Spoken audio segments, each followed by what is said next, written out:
We got it in there. Depends on what clock you look at.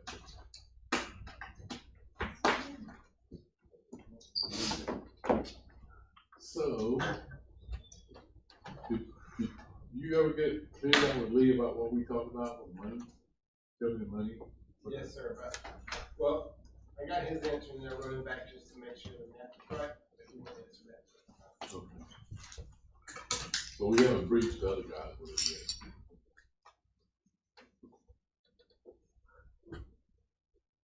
Just because he's off working for the government, he thinks he doesn't have to answer emails. I mean, what's his problem? Just thinking that 24-hour turnaround.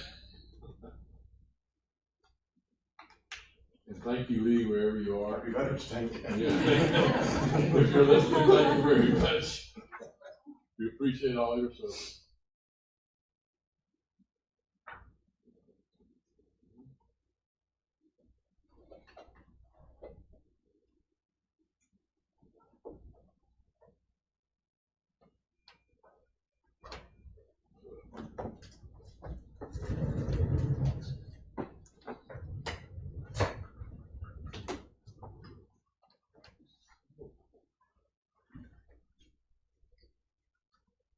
Okay, it's 4 o'clock. You want to start? Yes, sir. How would you like to start? Okay.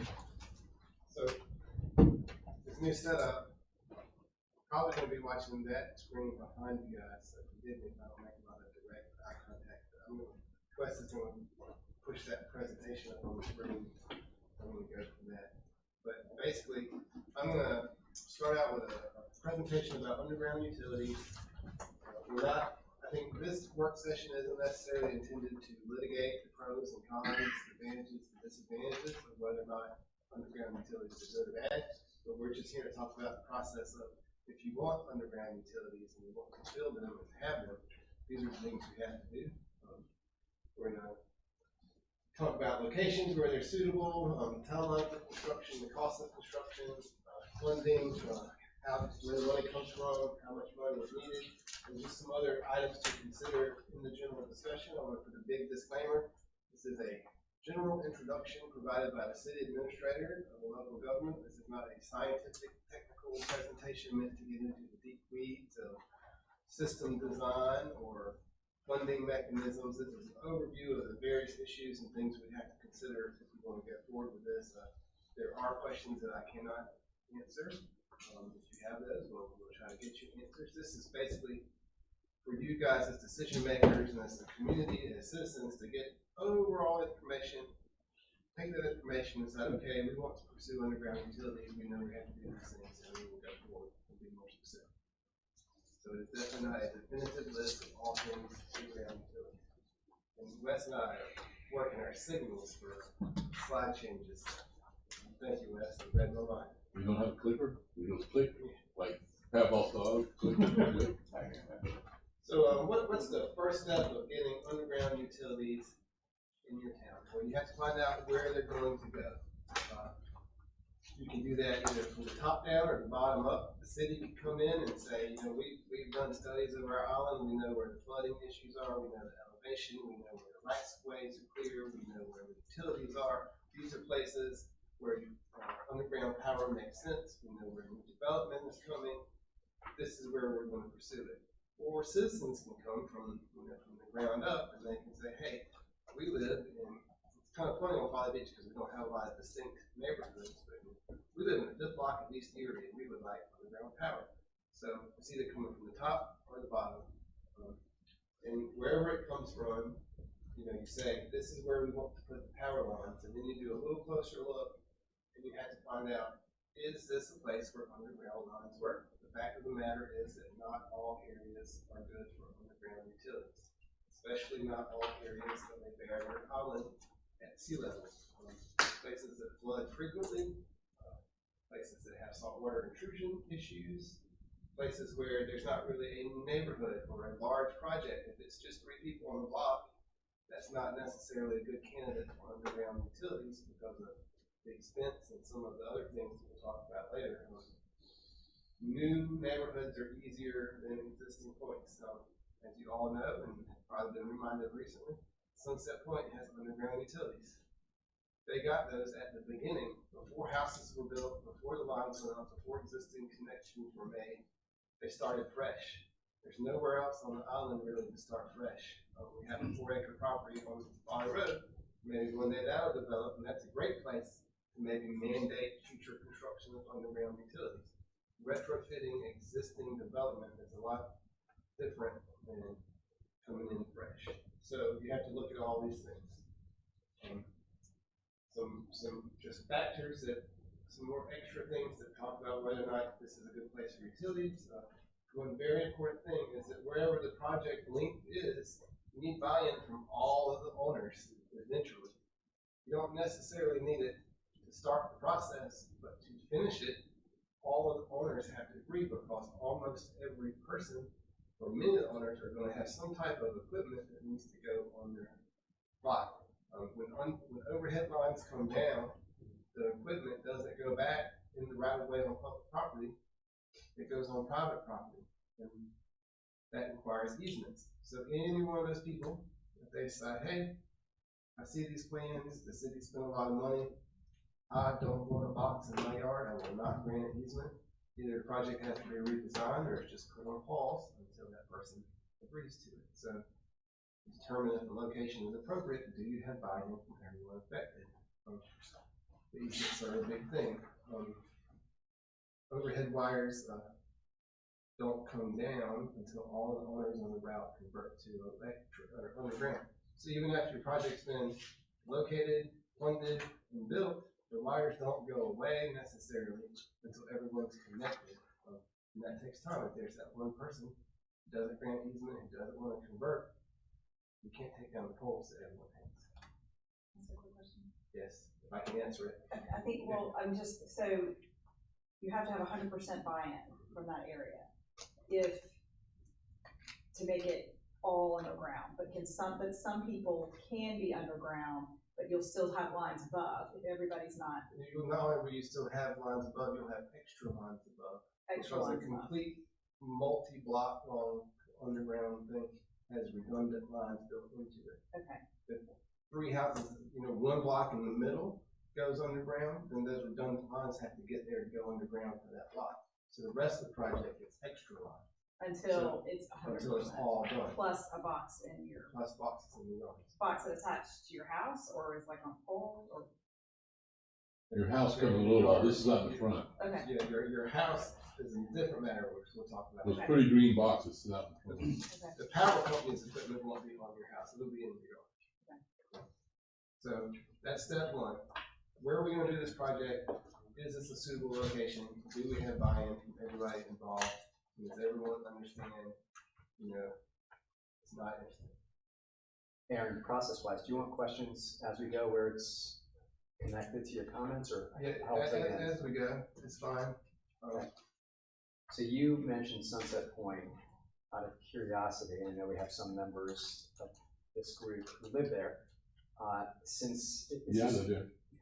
Is the service more or less or similarly reliable to elsewhere on the island? My service relies on the service coming into the island, so my service is not any more reliable than what I can provide, because where they stop is overhead lines. Coming in, what Aaron was just saying, coming into that point where they went underground years ago.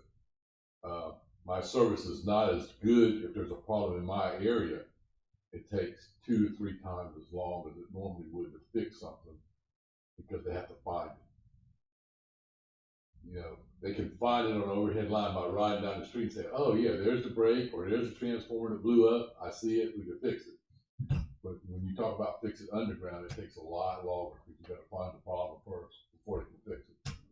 And one thing we can ask for, and I don't have, but we can ask for kind of geographically specific outage data. But one important point is that the entire island is underground and the causeway is not. When the causeway goes down, we're out too. If East Cooper goes underground and they have a line that connects to it, it's still above ground, they can go out. So I don't have the data to say which underground sections have gone out when and why, versus like a single reliability issue on the overhead line in East So Miss Hightower, do you, it seemed like Tim, I can remember his name pretty easy. Seemed like he had something about, when we talked, was it him or somebody else had and looked at the reliability of the whole island is very, very good. It has been, that's right, I don't. I wish I had his numbers, cause it was Yeah. surprising that, I don't recall the minutes, Yeah. out or anything like that, but what the mayor just said is so accurate, you may have an outage at your house because a tree fell on a line or something like that, easy for our guys to fix. But with the underground stuff, they've got to locate it, and it might mean, an equipment replacement, something like that, so that can take so much longer with the underground, material. So it's kind of just a trade-off, is the reliability really gonna be that much improved out here? Probably not, because there aren't issues to begin with. But then the issue really becomes, is the trade-off then you're gonna have prolonged outage times because you're moving a reliable system underground. Understood. Does that make sense? It does. So as an example, for those of us that were here, I can't believe it was most of us during Hurricane Matthew, the island was without power for 5 days. This wouldn't have changed that. no, because that problem was on James Island. So we like to say it's all overhead somewhere. So if the line that's feeding out here, goes down, it doesn't matter if underground or overhead out here. Sure. And some members of the public have expressed if we were to do this, we better make sure we take it all the way up the causeway, which I know has problems of its own in terms of saltwater saturation. But in a perfect world, if we could underground everything within our jurisdiction, that would take us to Harris Teeter. And then if there was a problem just beyond that, we're back in the same boat. Right. And in terms of reliability statistics, it's kind of hard because there's not a lot of distinct geographic areas, but we can't ask Dominion in Sunset Point, how many outages have they been because of problems with the underground lines versus sample areas from the rest of the island, and how many of those problems were local to that area and caused by overhead line failure, not off island. And we can try to get something a little more apples to apples.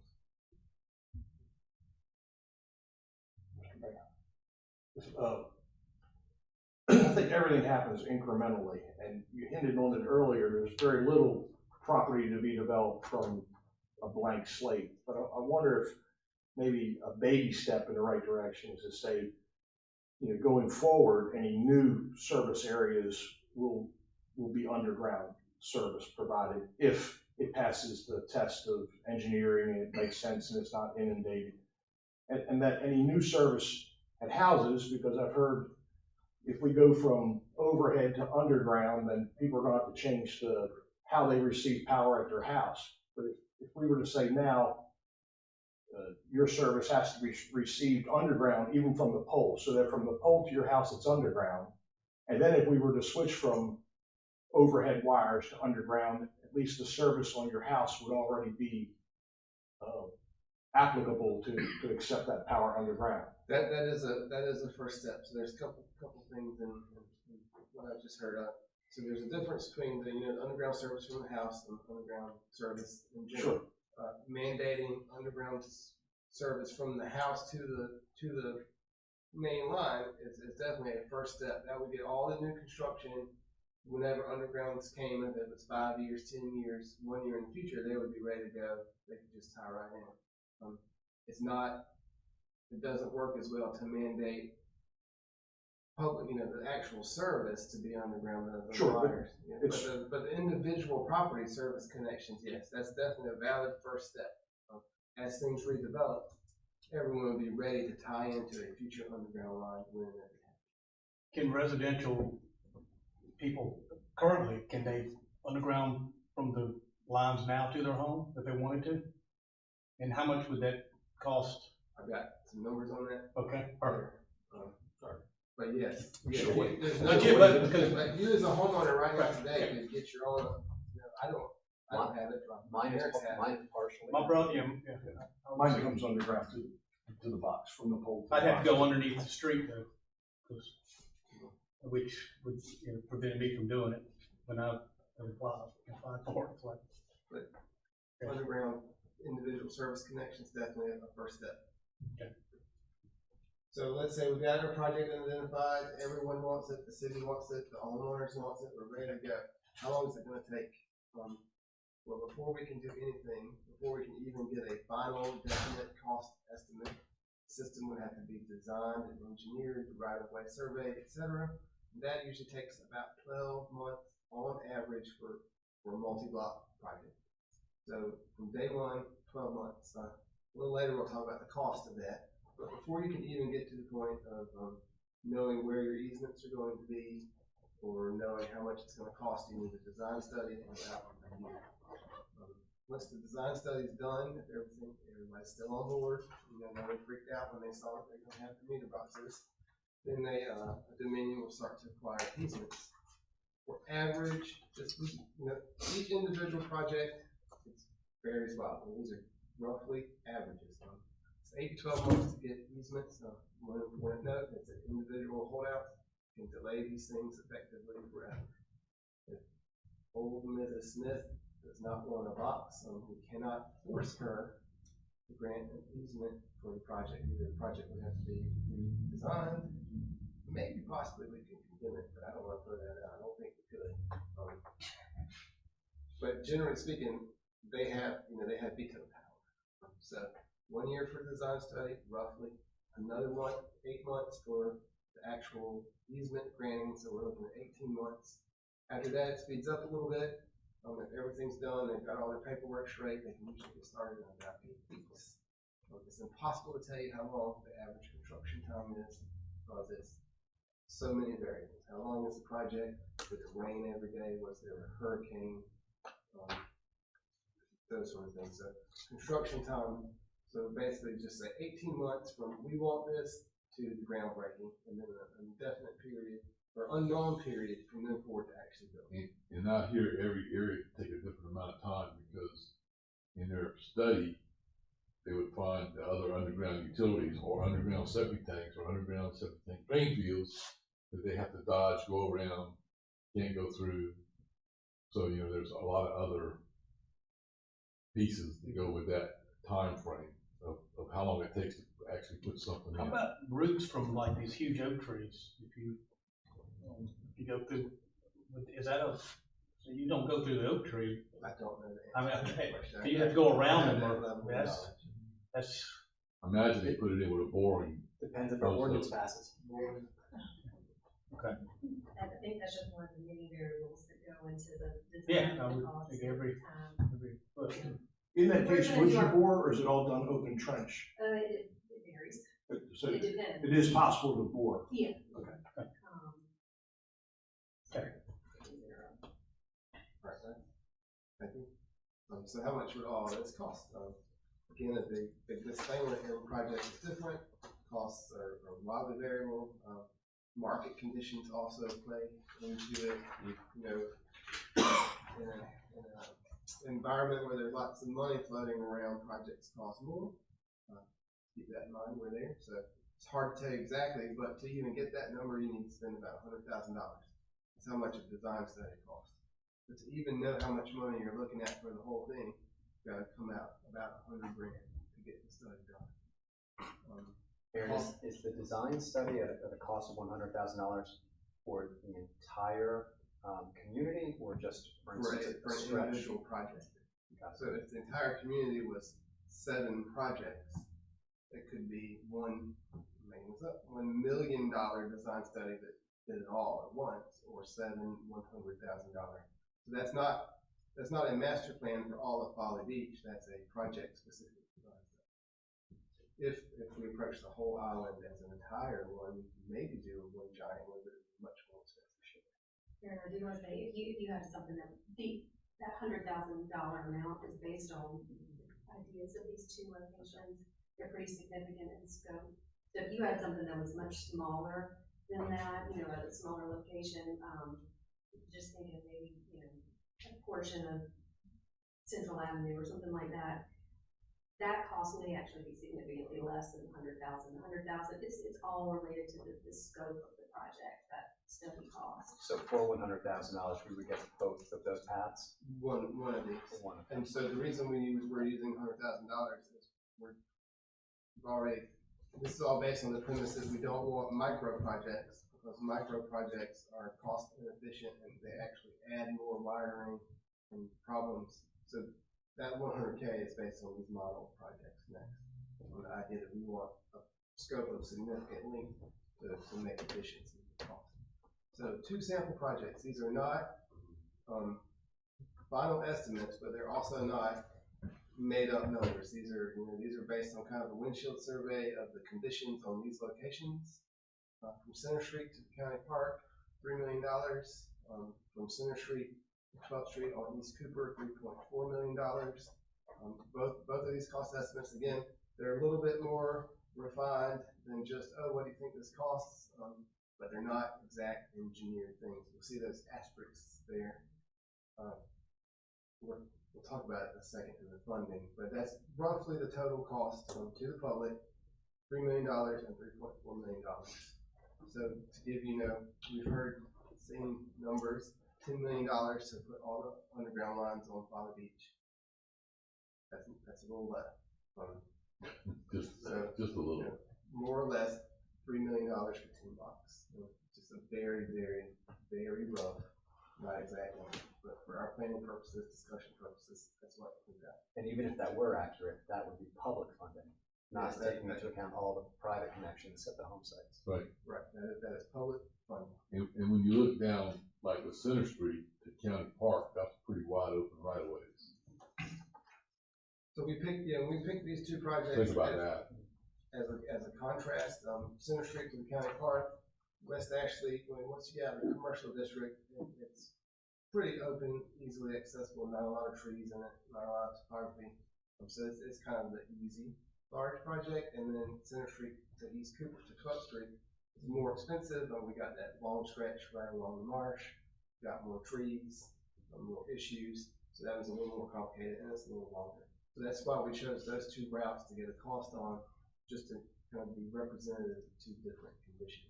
So those are the public costs, and right underneath it, we see the private costs. So we know where the project is, all the work's done, it's ready to be constructed. We know how much it's going to cost us. It's not free to everyone who lives along the route. They still have to put their service underground. If needed, they might have to upgrade their service in their house and any other site work or electric work that they need on their own property. If undergrounding their service means boring another giant oak tree or crossing under the street to get to the line, those are all going to be costs too. I hate to keep saying this, but a rough average based on experience and past projects, it can be from $1,000 to $10,000 per owner of private costs, depending on how complex. If they live far from the road, they've got to dig a hole all the way to the line, it's going to be more expensive than the guy who already has underground service at his house. But just the concept here isn't to focus on those numbers as much as there are private costs. If the city puts in underground lines, you don't just get to plug in your thing and go for free. You're going to have to do some work on your end.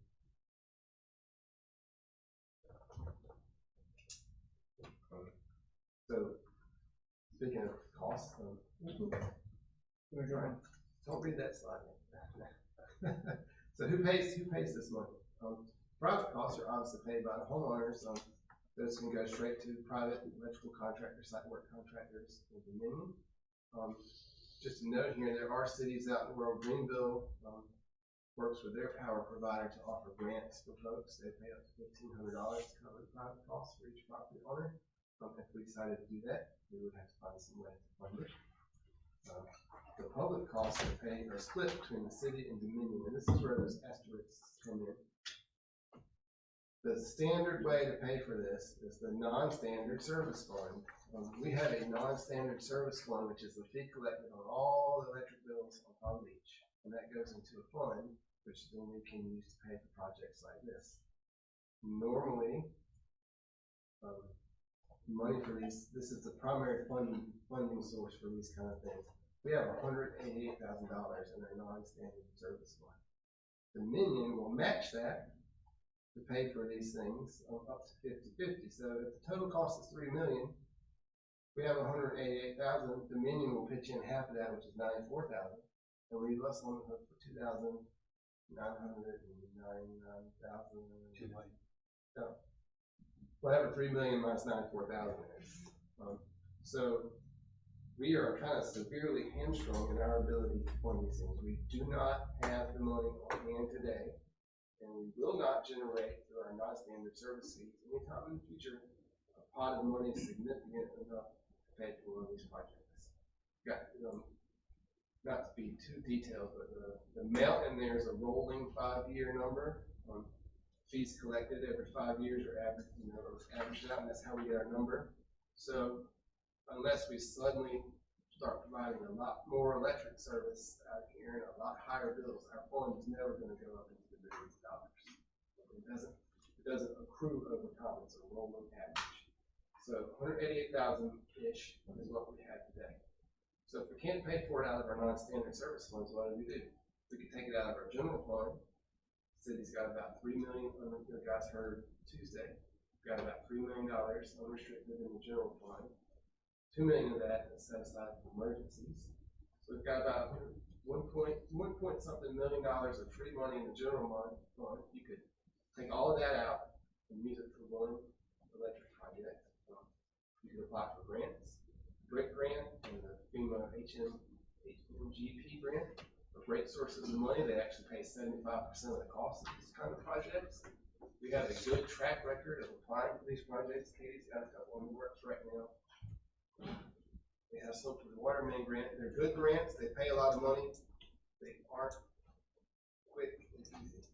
So at least a 6-month probably application process to get the money, which would add on to that 18-month, or could happen during 18-month preparation. So federal grants aren't, why doesn't the city just pay for this with a grant? You have to apply for a grant and you have to get a grant. They are competitive. They're good, but they're not 100% guaranteed. And then there are other public funding sources. Do a property tax increase so that we raise more money to build up that general fund and we have more money. We could issue bonds. There may be some other creative municipal financing options, but they're all based on assessments or taxes. And that means that the cost ultimately falls back to either the individual owners through an assessment or the community at large through taxes. So underground utilities cost millions of dollars.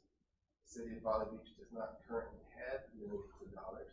If we want to go forward and do some of this, we will have to raise money, and the only way a government raises money are things that come from you guys. So just so everyone knows, it's not as easy as why doesn't the city underground my utilities? The city of Folly Beach literally can't afford it without outside assistance or raising taxes. It's not overcomable, but it's just a fact to consider what we're talking about. I mean, these are just some other items for a conversation. Some of them are recaps and some of them are different things to think about as you consider it. First of all, the city, our jurisdiction is not uniform. The conditions are different everywhere. There are just some places where underground utilities are not the best option, period, and never will be. Wouldn't want to underground the electric along the washout where the road washes out. In Hurricane Matthew, when it got back to the road, you wouldn't want a situation where your underground utilities just got swamped with seawater and the road washed out. That would never be a good case. A high level of citizen buy-in is needed for each project. If 10 people on this end of the block want it, and 20 people 4 blocks away want it, that's great. But if everyone in between doesn't want it and doesn't agree to it, it's going to be very difficult. It's going to take a long time. The longer it takes, the more expensive it is. Tree protection is an issue. Aesthetics are another issue. When those overhead lines come down, it's not like your electricity is now invisible. Trade-off is everybody gets green boxes in the yard. If you're okay with that, that's perfectly fine. But it's not that the lines go away and suddenly there's no more infrastructure. There's still infrastructure involved. One thing that I did not realize before we started preparing for this is that other utilities exist. And just because you take the power lines and put them underground, you don't work with phone companies at the same time.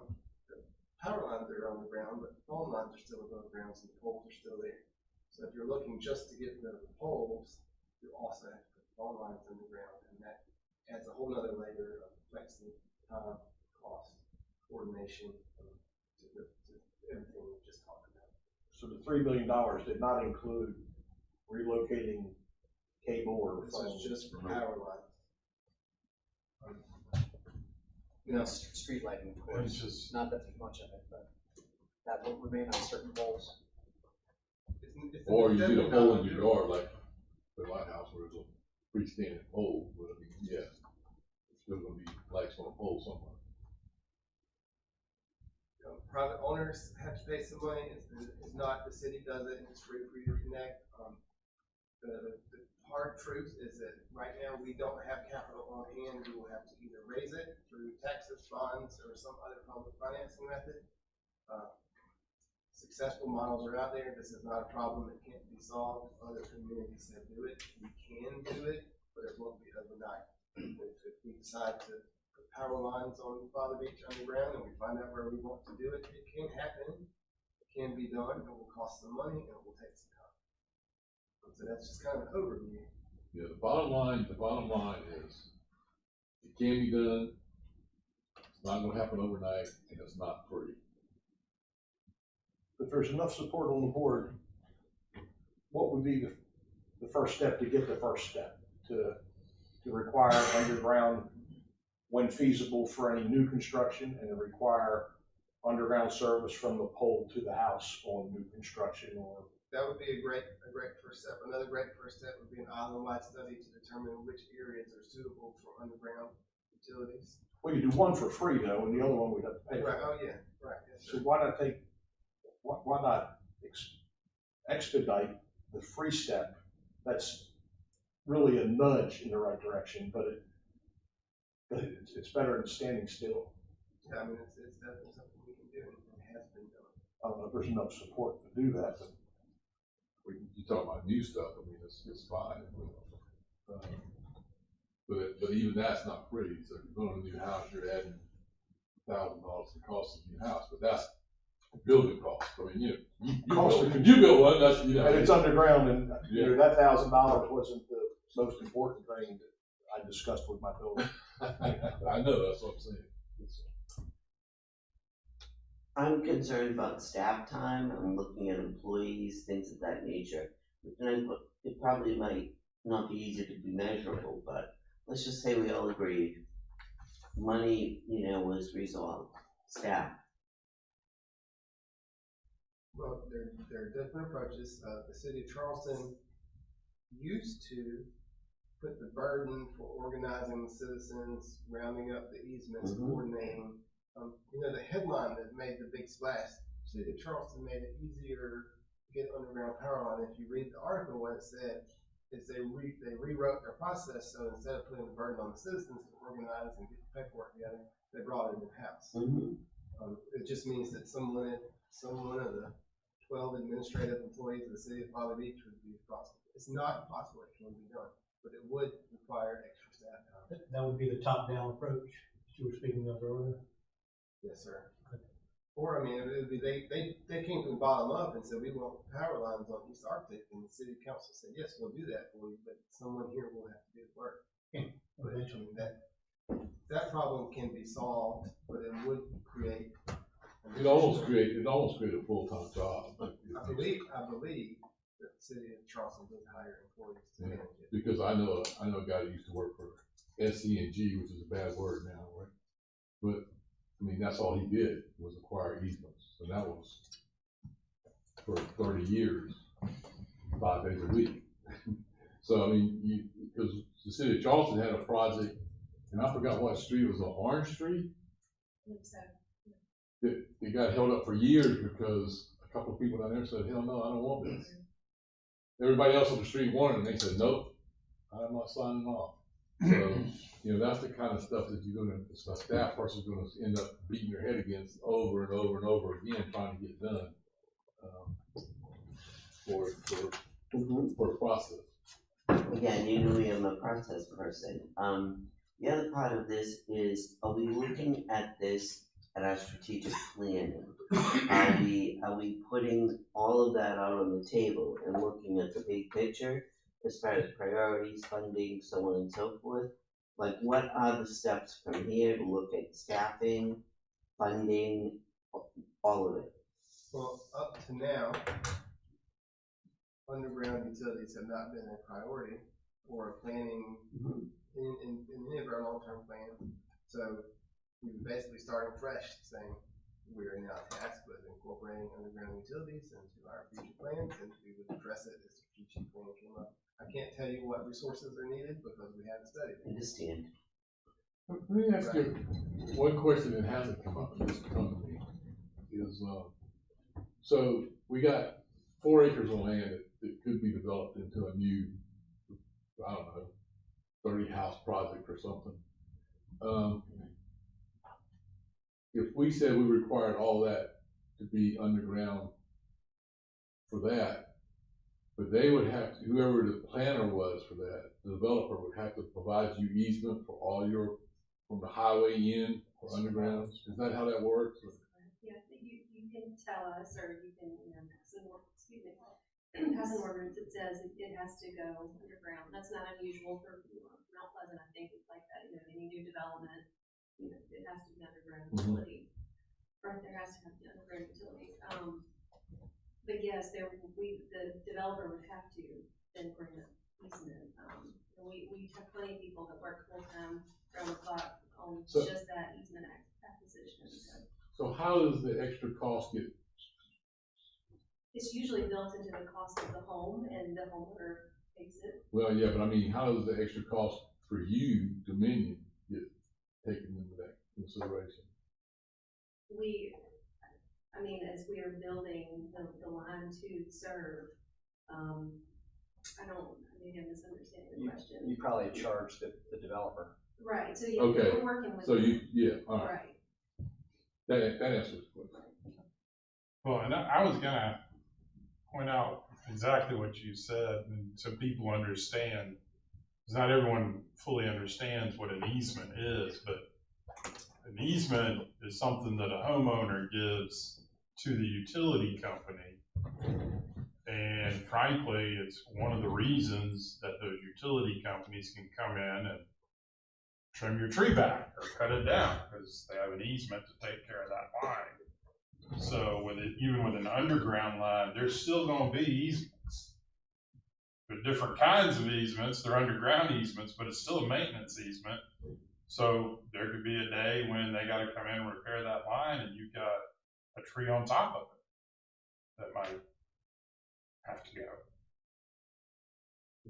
But Or fences, since it's on your property, you could have to remove a section of fence or something for it. well, anything that ends up on top of that line is going to be at risk of being torn up. And if they have an easement, that's what they're allowed to do. Same with gas service. Same with gas service. Last one, I promise. Is there a way, again, this is just off the cuff here, to phase something in the sense of, is there a way to select an area? Because how do you measure? This is new territory. Is there a way that someone sits down and says, okay, here is phase 1. And there's it's a beautiful world, okay? Everything fits. Then it's measurable. We see what happens.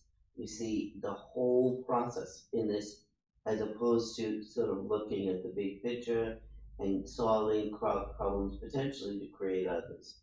Is there a way that do you do that? Phasing, selecting. That's what he referred to when he talked about these 2 projects. That would be the same thing as what you're referring to as phasing. So, you pick a spot, like from Center Street to the county park, and you say, okay, that's gonna be phase 1, but we gotta do a study. Right.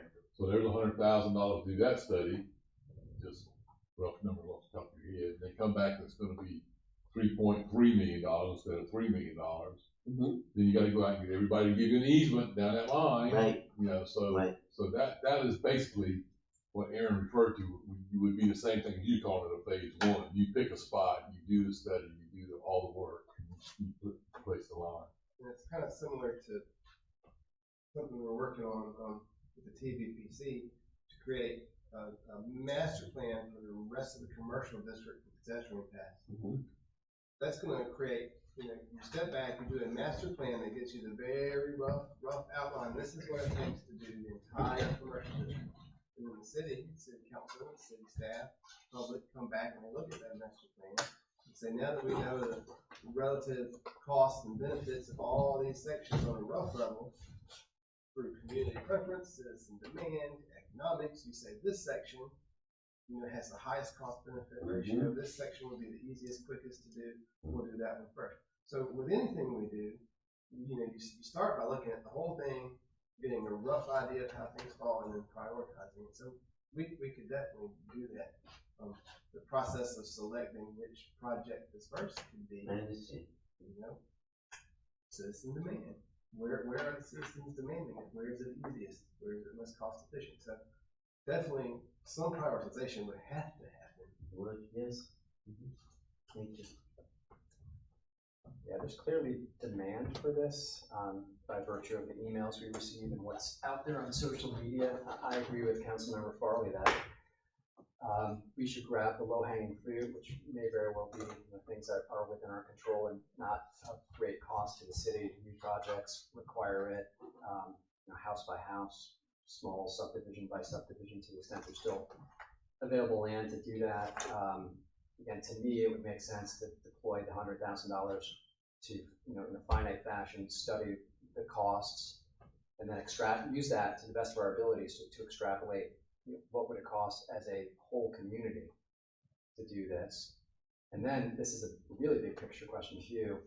Theoretically, if the cost, public funding wise, was $20 million, we went through all the numbers that we have available to us and the ways in which we can generate additional funding. We don't have it. Taxation is one route, and I'm sure no one here necessarily wants to say, let's raise taxes tenfold to accomplish this goal in 5 years' time. The other alternative, I believe you mentioned, is a bond. So if we needed a bond for $20 million, could we have a referendum at a future vote for the public? And if we did, is that a simple majority, or would we require 60, 70, 80%? How does that work? Okay, so when you get the bond, and you gotta give those people a guarantee that you can pay it back, and you gotta show how you're gonna pay it back, and how you're gonna pay it back is when you raise taxes. There's no other way for you to pay that bond back that I know of. I will have to ask Lee what our bond capacity is. At some point, there's a limit. I don't know it standing in front of you, but we may not necessarily be able to borrow $60 million without raising taxes to show we have revenue to bring it back. So I can find out what our bond. Yeah, that'd be helpful. Said differently, is there a way to allow the public to make this decision instead of this group in terms of undergrounding for all of the community, provided, of course, and it's a stretch? If you're gonna spend that kind of money, you would have to do it that way. But Yeah, I mean, to touch off on Adam's point, I think if you ask the question, said everybody who wants underground service, stand up. A lot of people stand up and say, now, those who don't want to give an easement, go ahead and sit down. Some people sit down. Then some people that don't want to pay $1,000 to $10,000 to outfit their house to accept that power, you go ahead and sit down.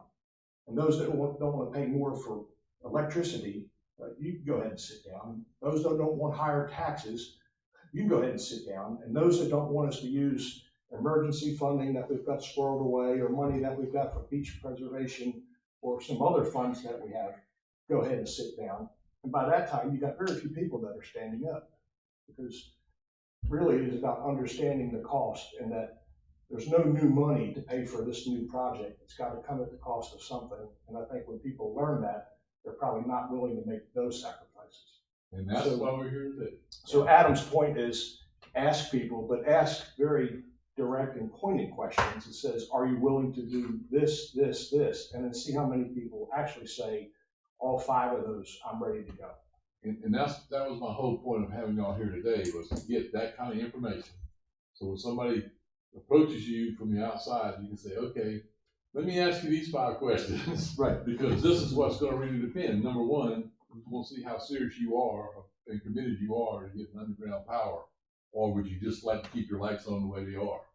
And speaking of the low-hanging fruit, as a community, there's been no community discussion of this. There's Facebook chatter, there are emails that said the council member, but there's never been an organized community forum to really sound out the community. So one of the very, very first steps of gauging public opinion is to put the question out there. And we haven't done any of that today.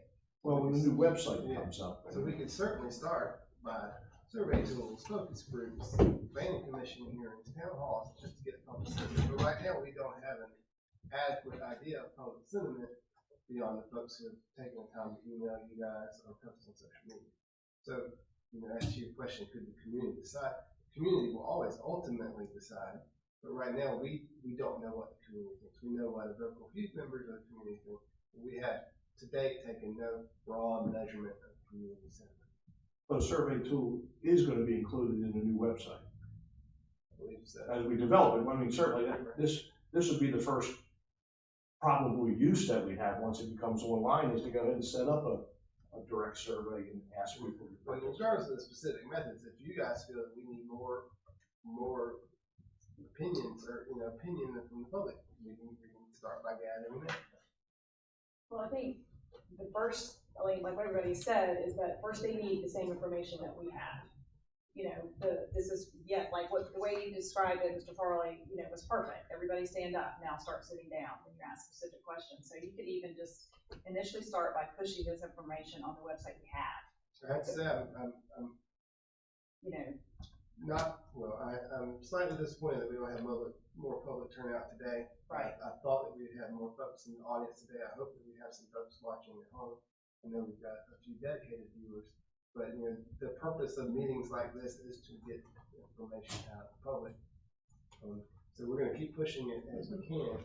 And now we all are kind of speaking from the same dialogue, which is important, too. It's like we all have the numbers, we have the facts and all that, so that might help, and maybe put it out there again if they come and what's what you think, Let's do capture his 5 questions.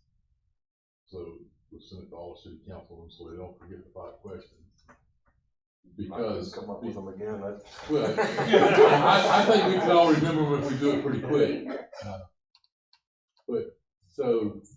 But I think that's a perfect way when people approach you, say, okay, I'm gonna ask you these questions, and you tell me at which point you either want to say, I'm all in for whatever it takes, or I'm getting ready to drop out of this poker game pretty quick. But even utilizing, the Sandsper and the current things, just what we have now, just to start pushing that, and if people are like, well, I'm not afraid of any of this, I'm still interested, we can start, just gathering information more than we have now, with interest. Right, and it's true that right now, we don't have any official record or testimony of how citizens feel. We've got emails and social media posts, but we haven't had any formal effort to capture that. And so I can't in any way extrapolate how many people want it and how many people don't want it. I think in a broad sense, everybody wants it, but then when you start, digging down into it, people start falling off. I think most people go for the low-hanging fruit that Mr. Parker talked about, and I've talked about new construction, any new development, make it go underground, and any new homes, make them put into underground from the pole. We'll work on a list of examples from around the low-hanging things and get those back to you, and you guys can decide. It's a great start, thanks. Yeah, and the other consistent theme I see, at least online, is Keel and Seabrook have done it. And then I suspect, back to some of the earlier dialogue, much of that work was done from inception. But I wonder too, if those, and I understand that's not Dominion territory, I think they have a different service provider. Their island is completely underground. To me at least, it doesn't pass the sniff test of not all areas are suitable for undergrounding, because I'm sure they experience similar, if not identical, flooding issues that we do, and yet they're underground. Well, but you wouldn't want to put underground from one side of the washout to the other. Oh, I don't disagree with that. No, I'm just saying, so that just shows you where all areas aren't the system. Plus, when you put it in an area that's gonna flood, when they put those pedestals in your yard, 3 foot high, trying to keep it from flooding, but the flood waters was 4 foot, like last weekend, then we have a different problem. Right, and I completely agree with you. In a perfect world, I would love to see undergrounding occur based on the information I have. I don't anticipate that's a reality for Folly Beach. But that said, in terms of, passing the sniff test, if all of Seabrook and all of Kiowa, and I don't know this to be the case, doesn't have any above ground lines, then something doesn't equate. I don't know if I don't either. I don't know if they don't. So that's something we can find out. We can find out. Do you if they remember? need to have 100% underground utilities, and what are their failure rates, what are their outage rates? That's information we don't have. So it's not. No, Dominion won't have it either, because that's Berkeley Electric. So I just have one comment about that. So Wild Moons, Alphonse, all underground, master plan community, much like Kiowa and Seabrook. Hugo washed out all of the underground equipment.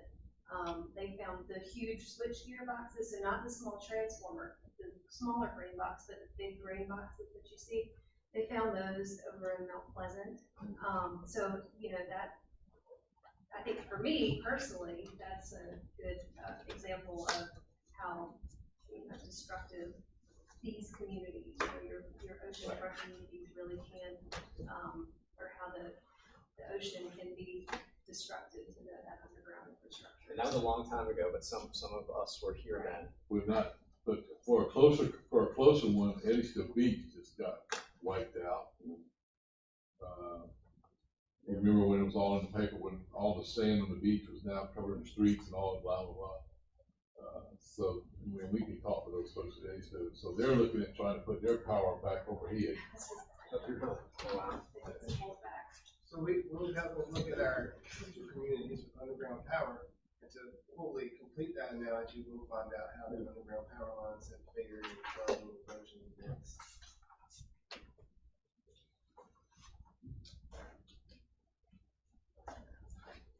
All right. Thank you very much. Thank you. Fantastic, thank you.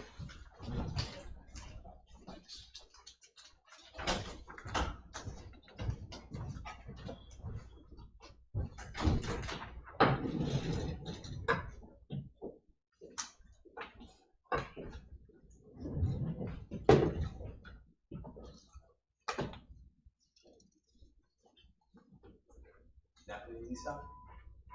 Yeah.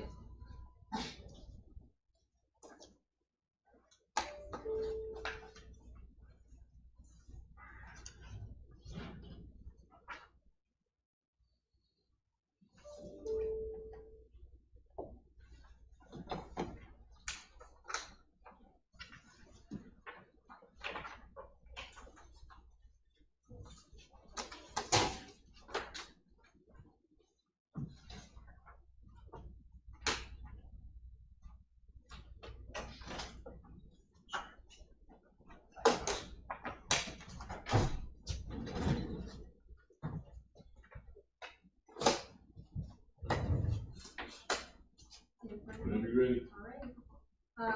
So we've talked about, this topic in a few other work sessions. So we were proposing changes to the downtown commercial and island commercial districts. You guys have the memo that we, looked at, I think it was August was the last time that we talked about this issue, as well as the drafted ordinance.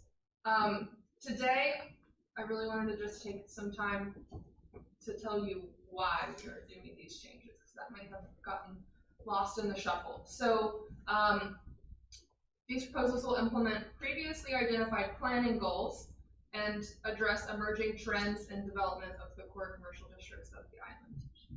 So some of the planning goals identified in the 2021 strategic plan update specifically are pedestrian paths and crosswalks. So the new requirement for construction and substantial improvements to construct multi-use paths would gradually build out the planned commercial districts paths that we talked about earlier in this work session.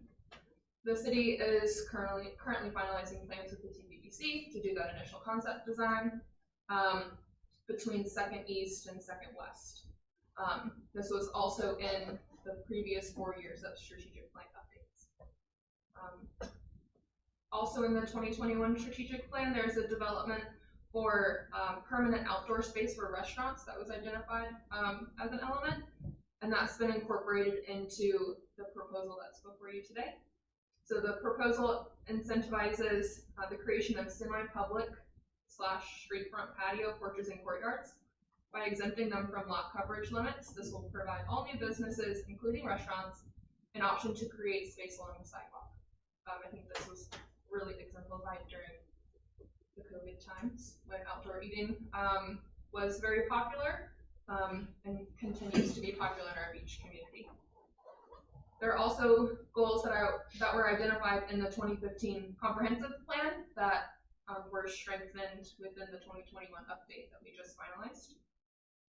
The parking requirements in the zoning code for the downtown commercial district stifle growth and prevent changes in use because of lack of land for required parking. We have pretty small lots in our downtown commercial district. Separating Center Street from the rest of the downtown commercial district would allow the city to avoid the mistake that we first had when we eliminated all parking from downtown commercial. So we recognize that Center Street operates differently than the rest of the commercial district, and so we would eliminate parking requirements. People could still do parking if they wanted to, but it would not be a requirement to establish a business. One of the other goals that was called out from the 2015 comprehensive plan is protecting community character. So Folly Beach has long celebrated its status as an eclectic, welcoming community that has definitely a different feel than other beach communities in the area. So proposals to limit the maximum height of development require at-grade construction that would be allowable on Center Street, lowering lot coverage in areas off Center Street, and increasing setbacks will reduce the total allowable size of new buildings to match existing patterns. Also with the protecting character, and connecting up with the parking requirements, we get a more variety of businesses. So I personally had comments made that maybe we don't need another restaurant, maybe we want some different businesses to come to Folly. And by protecting the community character in some of the proposals within this new ordinance would allow for some diversity and some mixed use. The comprehensive plan also identifies to regulate business activities that may affect livability of both commercial and residential areas, and increase efforts to identify rentals operating outside of current requirements. So residential rental units have been the primary new construction of the commercial district. Since 2015, we've had 9 new buildings. 7 of them are short-term rentals. These units are taking up commercial space, and this would be resolved by the requirement that residential is only provided above a commercial use. So you have to have a ground floor business, and you could have residential use above that. To address some of the development trends that I just alluded to, the zoning code for the commercial districts has failed to anticipate redevelopment, so existing buildings torn down and new larger buildings going up. Some of those are being constructed right now. We've also had the loss of some commercial properties to residential uses, so that also decreases our diversity in businesses and lends to more commercialized short-term rentals. And it increases flooding with high lot coverage allowances, leave less pervious surface. It is also not within an eye to rebuild in the case of a major disaster. So the proposal addresses these issues by making builders smaller relative to lot size in existing developments, large buildings, like the old Wiki Now Taco Boy, multi-rental units that were approved at 108 East Hudson and 112 East Huron. The scale of new buildings does not match what is here right now, but they are currently allowed with our zoning ordinance. Preserving land for commercial growth is another issue that this proposal would address. Residential units, most often which are rentals, are proliferating in the districts, which limits the potential for new commercial uses.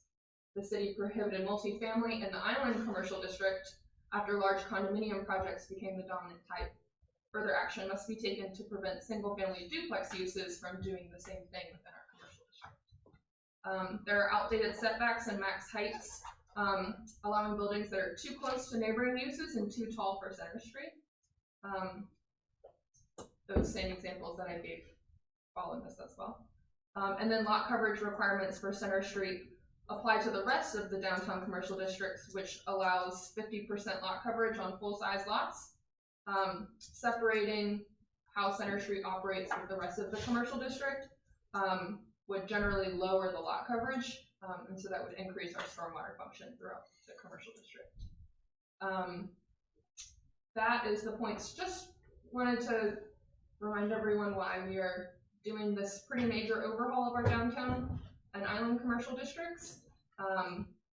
The proposed changes have not been updated. There have not been substantial changes since the last time we talked in August.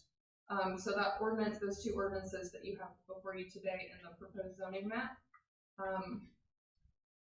is what we can have thoughts on tonight if you would like to discuss further, or if we just want to have the go ahead and we can bring this before Planning Commission and we can have the formal public hearing and go through our normal processes that we do for ordinances.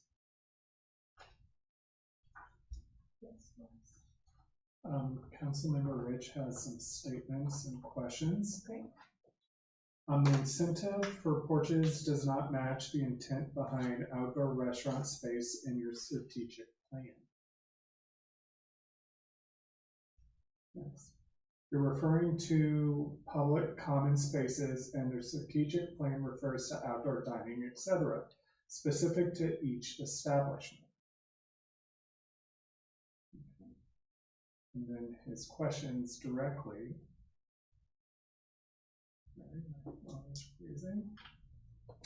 My A1 concern is infrastructure surrounding the Ashley Center intersection.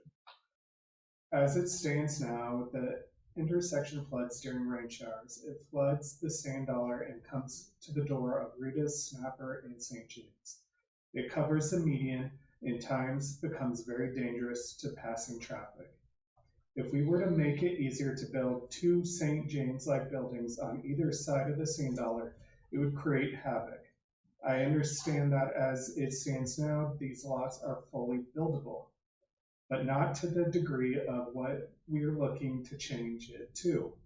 However, this possible zoning change goes, I strongly propose we move the drainage project to the top of the list and get it done ASAP before anything built in this area brings chaos.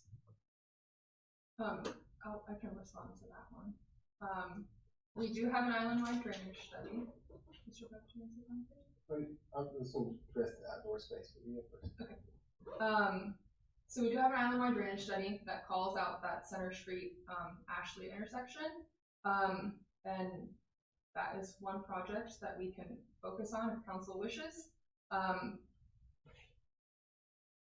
It seems like it would, we have a finite amount of money that we just talked about for a good hour about power lines and staff time, and there are these big projects that link to resiliency, whether that's energy resilience or flooding resilience, that the city has to make choices about. I don't have the number in front of me that I could easily pull it up for what that project cost is. I know it's probably northwards of $1 million. You know, it's a vital intersection of the city. I will say that those two lots that are surrounding the Sand Dollar right now are 100% lot coverage. So they are cement or tennis court that is impervious. So if these lots are bought and redeveloped, it would be an improvement to current conditions anyway. The point that Mr. Rich is making is the difference between the 35% lot coverage in island commercial and the 50% lot coverage in downtown commercial is going to be a minuscule impact to the overall drainage issue. which is more than these two lots contribute to, would be a drop in the bucket. But if these lots are redeveloped, it will be an improvement to that just by way of they're already 100% covered anyway. So, let's back up a second. So if those lots are built on right now, Mhm. with nothing, we don't do anything today, just the way things are today, they can be built on 100% coverage? No. Okay. Current existing conditions is 100% lot coverage, so if they're redeveloped and they stay No, I'm talking island, about if they're redeveloped with what we have today, they would be island commercial, and they would have a 35% limit on lot coverage. those two lots are island commercial? And so these are two of 6 lots, so Rita's and the Sand Dollar, the tennis courts, that vacant lot, the Kevlins Were are all rezoned- island commercial. Rezoned the island? Okay. We are proposing in this to upzone them to downtown commercial as they front Center Street and operate just like the rest of Center Street. And they would not have parking requirements. So, okay, so right now you can do 35% coverage 35% lot coverage. with parking. Right now, as they stand though, they are developed at a 100% lot coverage because they're tennis courts and bike parking or asphalt. So if you went to this, it would be 50% lot 50% coverage. lot But it would coverage. still be an improvement to what's currently there right now. Okay, I just wanna say it 5, 7 times. Between Ashley and between Arctic, how many lots are there?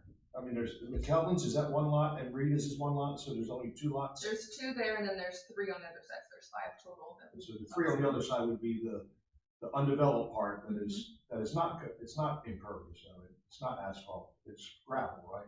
Okay. And then you have the Sand Dollar, and then you have the tennis courts that is 100%. Okay. So you would lose the drainage of the first lot there, that's gravel and pavers. That capacity.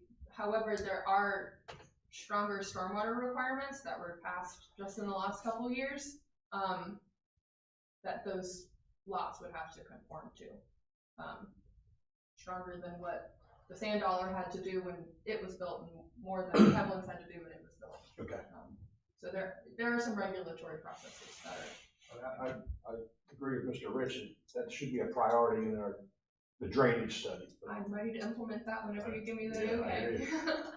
I agree as well, and just to point out, I believe that tennis court is a clay court, I don't know what's beneath it. It's impervious. It is. Eric and I have had discussions. But even a clay court is pretty impervious, because they pack it. It's dirt packed, well packed instead of cement. But leaving it the way it is, they have to leave 35% open, and then if we change it to Only 35% can be covered. only 35% can be covered. Okay. Cover 35%, and if we change it, they can cover 50. Which it's not a big difference. It's 10,500 square feet, it's maybe an extra 1,000 square feet. It's all relative though, when you get a half inch of water in your building and you get an inch of your water, it's hard to tell you it's an improvement. But part of the rub, as I understand it, under current zoning, you could place a townhome there where a residence opens right up to Center Street, and that may not be You could put a single family home there. the intent. Do you want to address Mr. Rich's previous comments? Just about the outdoor dining and the strategic plan. Councilman Rich, I know that in the strategic plan, the goal was to provide outdoor dining in the public right of way for existing restaurants. And what we say when this is meant to address that is for future restaurants and redeveloped restaurants to be able to provide without penalty space for outdoor dining without counting against their lot coverage. They may not use it for outdoor dining, but in a situation where we have redevelopment or new development, we can't let them put the seating in the outdoor space. In the public space, because that's basically the sidewalk or the parking space. So we were looking for a way to incentivize that on private property. So it's not a perfect solution, but it would give future restaurants the ability to provide on private parking or private property, outdoor dining without penalizing them for doing so and hopefully encourage them to do it. So that's how it relates. You are correct that it is not blocking off parking spaces or providing public property for existing restaurants, but it's more geared towards incentivizing it for future uses. And that's why we related it back to the plan. So what you're doing is trying to, I'm gonna call it Taco Boy because everybody, old Taco Boy. The porch dining at Wiki now, old Taco Boy would not be part of their lot coverage. Right. Because it's open to the air and it's outdoors, but it's private versus public space. And we want to encourage that in future development. And so that's why we related it to that goal of providing outdoor space for restaurants. It's because we kind of hit a dead end with existing restaurants on parking spaces or other public property. And we wanted to give future restaurants a way to do it on private property without penalizing them. So if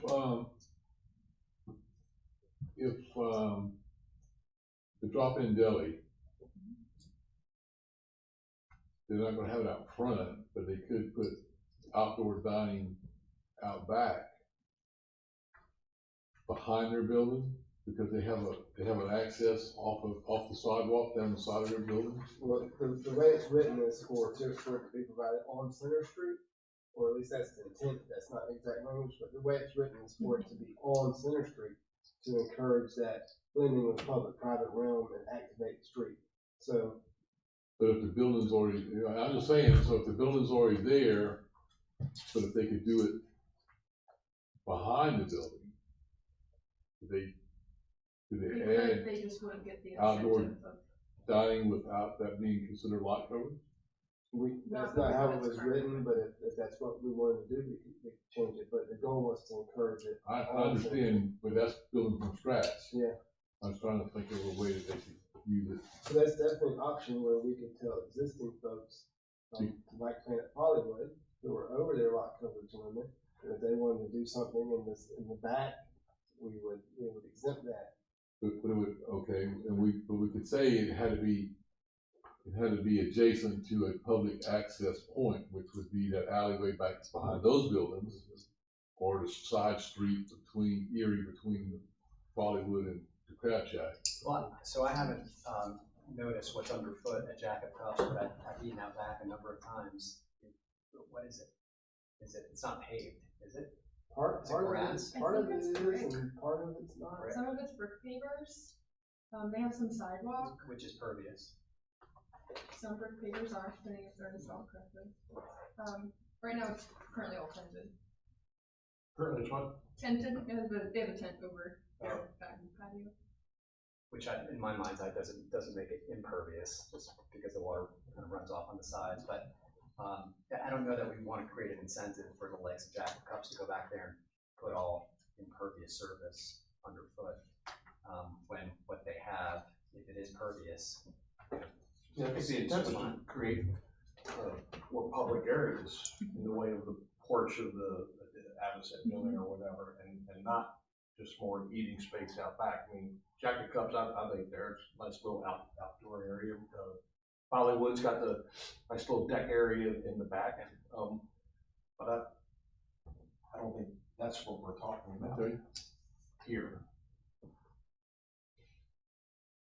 I think DJ has a couple more. Sorry. Councilman DJ Rich would like to know, if we're shrinking DC to just Center Street, why allow residential at all? So right now, the only residential use that would be allowed in the proposed downtown commercial district is this, if there's a commercial building on the ground floor and then an apartment or short-term rental on top.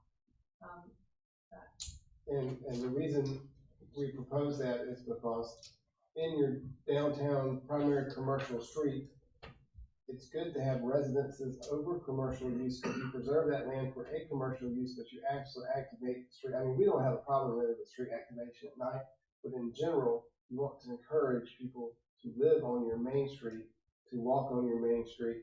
So we would not be displacing commercial uses, we would be allowing the option to have residential units. And given our conversation about short-term rentals and other things, we thought it would be best to concentrate those people where they could come downstairs, walk to where they're going, not park, etc.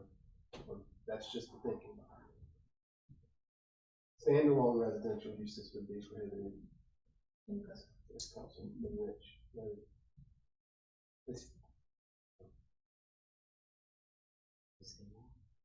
Did Mr. Rich have anything else to add? You can let Councilmember Houghton. It might be me, and I might not be in the places to get all this feedback. So I'm assuming my colleagues would have more feedback to it.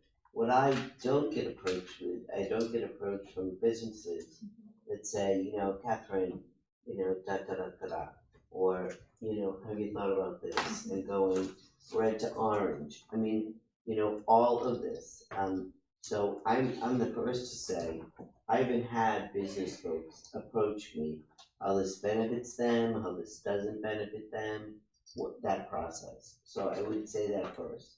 Secondly, I myself, again, I might like be living in a different bubble, but citizens, you know, in my mind, haven't set this as a priority. You know, it could be COVID, it could be, so I guess my question to everyone is, you know, what problem are we solving? Is this a problem? And who are we responding to make this more livable, you know, more something that people desire? Are you asking overall or I'm this asking topic? business feedback. I'm asking for the so that I can be more educated as to why we would even consider this. So I will tell you that when a lot goes for sale in the commercial district, I probably have 10 people call me and say, what can I build here? What ends up happening is that the highest and best use of that land is a commercialized short-term rental unit. And I know that's something that we're battling with the city. If someone wanted to do something else, usually parking is the inhibiting factor. You can't, we can't sacrifice that much profitable land to park cars. If people want to do a mixed use, just the numbers don't work out. They don't have enough land. Our lots are small. Okay. And so that's what I get from the staff level. I'm talking to the business owners, the architects. I've had brewery tasting rooms reach out to me. I've had people who want to do more tattoo shop, all of it. Different businesses that we do not have on Folly Beach right now, that from the short-term rental conversations that we've been having, that we want more full-time residents to be here. We want more diversity and things that people can do on Folly Beach. So we can have families and kids and, you know, people that you don't have to leave the island to do X, Y, and Z. And so we are trying to activate some of those things and make it easier to attract those types of businesses and residents to the island. Versus just people coming in here with deep pockets building massive duplexes for short term. Just waiting to do it. And some of the pieces are meant to address different issues. For This isn't for COVID. Separating Center Street, you know, each one of these things is kind of geared towards something else. So they're not all working for the same goal. Separating Center Street, the example is the dentist office. The dentist office wanted to move for years. They couldn't because you had to provide parking on lots that front Center Street. And so our commercial mix was frozen for years. We got people who said, I'd like to change this stop to an office or this office to a restaurant. You can't do it. So we lifted the parking requirements, which in hindsight was not the right approach because we all know what happened. But in that quick window, we had a sudden mix where the dentist office was able to move and things very briefly were able to change. Now we're back to that because of the parking requirements, which apply to the whole district, including the small lots on Center Street. No one can change their uses. We're kind of locked in. If for a particular reason, if the drop-in deli wanted to switch to a dentist office, right now they couldn't do it without a handful of variances from our parking ordinance because they don't have any parking or enough parking. So separating the commercial district to just Center Street with the parking would solve that problem. So there are a number of different issues that are all interrelated. And, you know, all of these things don't have to go forward, but they need to be considered individually. So each one is meant to address a different problem. Of the scale of buildings. So the scale of new development isn't necessarily something that the business community of Folly Beach is going to come to city council and complain about. It's the residents. So this is meant to prevent large buildings at the property line, like, keep saying, like the former Wiki. That was so out of scale, which was what we traditionally considered to be Folly Beach development, that the community responded. And that's part of what it is. So that's not necessarily a business community need, that's just a community-wide need. So each piece of it is for a different issue. I understand. I did get feedback on that. Thank you. But the problem is, you got feedback, but they built it by the standard. By what was okay. Yeah. That's always my answer. Okay. And one last thing, redevelopment is something that traditionally we've kind of ignored, the idea that someone can move that quaint old house and build a large building. A hurricane can come and wipe all this out and 10 more city halls get built. So this is a future-looking thing meant to protect that from major disaster. Everyone comes in with a lot of insurance money, they want to rebuild. What are we going to, what's going to be allowable to be rebuilt? It's as much future-oriented as it is present-day oriented. It's probably more future-oriented than present-day oriented. Thank you. Mr. Rich has more comments? DJ, you should have been here. we shouldn't even let you be involved. This kind of piggybacks right onto Mr. Pope. Say a hurricane takes out a business currently in the island commercial, would they be allowed to rebuild exactly what they had? Or would they have to rebuild to current standards? Example, loggerheads and setbacks. So right now in our ordinance, we have non-conforming, exemptions for the island commercial and downtown commercial. So let's say you have a single family home in island commercial district. If this passes, that would be non-conforming. If a hurricane came and leveled that house, they would be able to build back that house. To that footprint. To that footprint, The yes, exact sir. same footprint. Yes, sir. So that would not be an issue with the changes of the use allowances within the zoning, because we have that non-conformity exemption. I shared with Ms. Gerling earlier, the area that is west of Loggerheads, past 2nd Street West, in the island commercial, in the proposal, you would not be able to build back a single or double residency. And yet, a lot of the lots are, in fact, single residences with double residences. There's some condos built in there, which I would think it would almost make sense to change some of the island commercial that is west of 2nd Street and east of 3rd Street, and change that to make it the pale yellow on our map, which is dual, single or double residential two-family. But I don't know if you want to get in that level of detail, or that's the detail we get into when it goes to the planning board. Yeah, I think that's what we. So, okay. Beat that out, because there's probably some other island commercial areas that might just be, all duplexes now, and there's one lot that wouldn't be able to build a duplex under this because of. Right. I mean, so, that's really getting down to lot by lot. That's into I don't want to bog us down yeah. with that, but I did share my concern. But don't lose that thought, keep it. I'll do my best.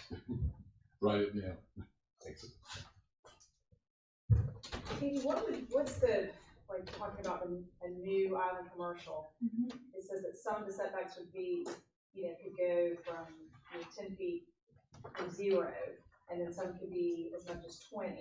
what's the difference there with why we need? So it depends on use. Let me make sure I'm in the right ordinance. And- One second. I can help while Katie looks. And You just answered that. if you look at the map, the 20-foot setback would be from whenever the new island commercial abutted single family, two family, or multifamily, and basically that's gonna be the second half of the first block where it butts up against the duplexes on either side and burps. So right now, under the downtown commercial district, we have a setback that's structured in a way that I think it's 15 feet or half the distance of the height of the building, whichever is greater on those borders. And so it would change our island commercial as is There's none 0 required. or half distance, 15 feet, whichever greater on these lots, and that would change it to a 20-foot setback. So a potential 15-foot setback from between the commercial and the residential lots would go to a flat 20-foot. And then there would always be 10-foot side setbacks when butting up between island commercial and island commercial. Right now, those commercial to commercial setbacks are 0. So we would be going from 0 to commercial to 10 feet. And I think that's a concern that Mr. Barker had brought up at previous meetings for maintenance of buildings, fire safety, and other. Yeah, more for public safety. In my mind, public safety processes for maintenance, but still, they give you an actual access point. And the example being 108 East Ashley and Wiki River. Talkable. It's hard to do that.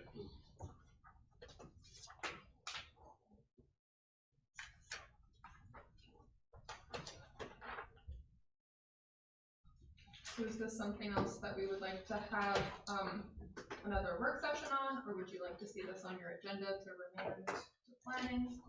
What next steps would you guys like to see? Before we answer that, one final question I have, I actually had a number of them, but based on what I'm hearing, I think I'll save them for perhaps after it comes back from planning, potentially, if that's what we choose to do. The one question that we have in the meantime is, I noticed within one of the two draft ordinances, it states that the goal would be to have pervious paths in front of these properties as they're built. My question is, what does that do to off-street parking? So can you have both path and parking? Just island commercial. Correct. So, On a street-to-street lot, does that mean on both sides or just one side? So in the commercial district, it would be on both sides. That's a good catch, and that's what this is all about, guys. And one fundamental aspect of all this is preliminary things to start discussions and be refined. We are just about to get funding for conceptual design of all the rest of the Center Street to Second Street commercial district. Just as we did with West Ashley and East Ashley, we will go down, and when the East Ashley path gets built, you'll see that it wraps around some parking spaces that are there. So there is room, and on a site-by-site basis, when we go and design that path, we'll accommodate parking as needed or not needed. We'll make evaluations. Do we lose this parking? Do we keep this parking? Where will the accesses be? And we will have that template, and people who redevelop property will be in charge of building it. Similar to what's happening along Folly Road. If you look out at the new Publix, or the other new buildings there, if you build on Folly Road these days, you have to build a 12-foot wide multi-use path. We're basically saying, if you build in the commercial district, you have to build your portion of pedestrian paths. The two frontage question is a great question, and something that will need to be settled. So we're basically pushing off some of the burden of public paths to folks who redevelop lots in the commercial district. Saying, if you're going to redevelop this lot, we've already got our pathway design. That design has taken into account site-specific parking access. You have to build it in the right of way. But a blanket will all pedestrian paths take away all parking spaces. We can't say yes or no. It's site specific. The East Ashley path is a great example. But down on West Ashley, there's some areas where it did take the parking. East Ashley, there are properties where traditionally there's been parking and it's still there, and so is the path. The path's just narrow and doesn't have the bushes. That's what. Well, in my Most mind, actually in my do mind, drive. I can park. Right. Yeah, in my mind's eye, the correct answer is no, and you gave that as a partial truth in that if all parking in island commercial went away in a future state as we sort of build out to this objective, then that parking is gonna push further inward. It's gonna now be in the second, the second half, the first block and the second block in places it may not have been before, which I'm sure would be objectionable to some people on the island if all people who came out to patronize the bars and restaurants, if they couldn't find a parking spot on Center Street, they now have to go, deeper into the neighborhoods outside of island commercial into residential single family. That would be a problem, but it doesn't sound like we'll necessarily have that problem with our plan. Island commercial would still be required to have parking for their business as well. So we are eliminating the parking requirements for the island commercial, only the downtown commercial. So if they're frequenting a business in island commercial, hopefully they have enough capacity in their parking lot as well. In their parking lot. They're gonna have to have parking on site. Yeah, so I envisioned if we were to convert downtown commercial that, what's sort of behind the properties that front Center Street to island commercial and went down to the mid-block right of way. To Mr. Farley's point, many of those are already residential, single family, two family, et cetera. Any lot in the future that would become developed, it likely would take on an appearance of a ground level business and a residence above. So what you're saying is if that ground level business were a coffee shop or ice cream shop, they would have to have parking for their business off the street on the property? On street parking. I mean, off street parking. You have to, and so that's gonna be a challenge. That's been the big inhibitor. But we're moving to that problem. It sounds like if we converted from downtown commercial to island commercial, you have a 400 square foot coffee shop on ground level with the residents above. We're saying they have to have parking on premise. Right. So right now, everyone has to have parking, regardless of which district it is. We would be taking away the parking for only Center Street and leaving the parking in place for the rest of it. Nothing would change the parking rules. Except for Center Street. Center Street. As it stands right this minute. Correct, but. So if you had a 400 square foot coffee shop, let's say it's a restaurant, you need one parking spot for every 200 square feet. If you have a 400 square foot coffee shop, you need 2 parking spots. And then 1 parking spot per bedroom and whatever upstairs. So you would need 4 spots, which is typically what we see for residential single family. We have 3 to 5 bedroom homes. So it could be easily accommodated on the lot size that we have, especially since you don't have to worry about septic. Right. Okay. But I do think on-street parking is an important consideration for the pedestrian path. From like across the street at Southern Shelters, those folks park in the right of way. So when we design that section, we'll have to make a decision as a city whether or not we want to preserve that parking for them and design around it like we did over there, or if we want to design it like we did on West Second Street. So I think the path will be designed to accommodate on-street parking where it exists, where it's traditionally been, and where it's feasible. I think that will need to be one of the goals of the path. To not displace on-street parking in the commercial district to any greater extent than necessary. There are some areas where, like on East here, behind the new inn, there's a ditch. Maybe the path goes on that side of the street, not the other side of the street, because nobody parks there anyway. The community center, no one will ever redevelop the community center site, but we wouldn't want to wipe out all the parking on that. So I think that's a good point that as we go forward developing the path, we don't unnecessarily remove on-street parking in the commercial district. Because we need it. Because even if the coffee shop has our required 5 spaces, more than 5 people are going to go to the coffee shop.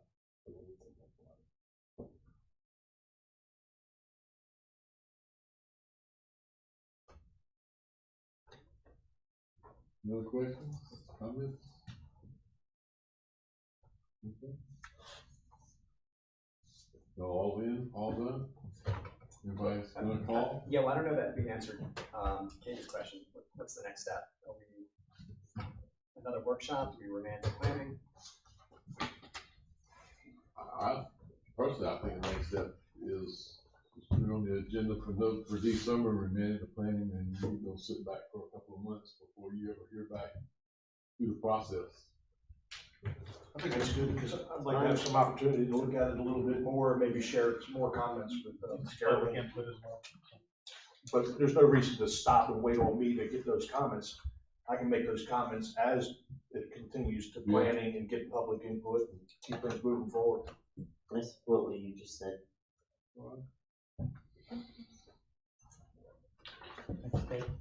Thanks. And remember the 5 questions from the The 5 that Bill can't remember. All right, and we'll all sit down. Like that. Yeah, one of those points is probably a little false. If I'd had a choice years ago, I'd have sat down. Yeah. Yeah, if I'd had a choice, septic tank for a sewer line, I'd have sat down on that sewer line personally. Vince, you look surprised. No. Oh, okay. I'm early in the process. Absolutely. Absolutely. I didn't realize it is stuff. Interesting. Yeah, after they got wiped out with all that